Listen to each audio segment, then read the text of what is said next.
தந்தை, மகன், தூய ஆவியின் பெயராலே ஆமென். மத்தேயு 9:36. திரண்டிருந்த மக்களை இயேசு கண்டபோது அவர்கள் மேல் பரிவு கொண்டார். அவர்கள் ஆயர் இல்லா ஆடுகளைப் போல அலைக்கழிக்கப்பட்டு சோர்ந்து காணப்பட்டார்கள்.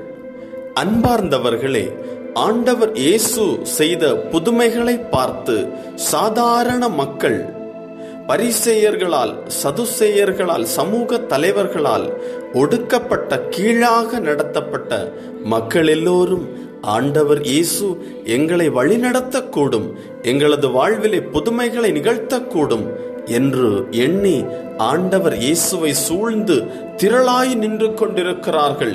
இவர்களின் உள்ள ஏக்க எண்ணம் என்பதை ஆண்டவர் இயேசு முற்றிலுமாய் தெள்ளத் தெளிவாய் அறிந்து அவர்கள் மீது பரிவு கொள்ளுகிறார். ஆண்டவர் இயேசுவின் பரிவுக்கு உட்படுகிறவர்கள் அவர்களின் வார்த்தையை கேட்கிறார்கள். ஆண்டவர் இயேசுவின் வார்த்தையை கேட்கிறார்கள். ஆண்டவர் இயேசுவின் வார்த்தையின் நிழலிலே இளைப்பாறுகிறார்கள். அன்புமிக்கவர்களே, நாம் வாழுகின்ற இந்த சமுதாயத்தில் இருக்கின்ற ஏழை எளியவர்களோடு, சாதாரண மக்களோடு நாம் எப்படிப்பட்ட நிலையில் உறவு கொள்ளுகிறோம்? திரு அவை நம் எல்லோரையும் ஆண்டவர் இயேசுவுக்கு சாட்சியாக வாழ அழைக்கிறது. நாம் ஏழை எளியவர்கள் மீது, சாதாரணமாக புறக்கணிக்கப்படுகின்ற மக்கள் மீது ஆண்டவர் இயேசு காட்டின அதே பரிவை காட்ட நாம் கடந்து வருகின்ற பொழுது, முன் வருகின்ற பொழுது ஆண்டவரே தன்னுடைய வார்த்தையை நம்முள்ளே அனுப்பி நம்மை செயலாக்க வைக்கிறார், செயலாற்ற வைக்கிறார். அது மற்றவர்களுக்கு பெரிய ஆசீர்வாதமாய் மாறுகிறது. நம் வாழ்வை அர்ப்பணிப்போம். ஜெபம்.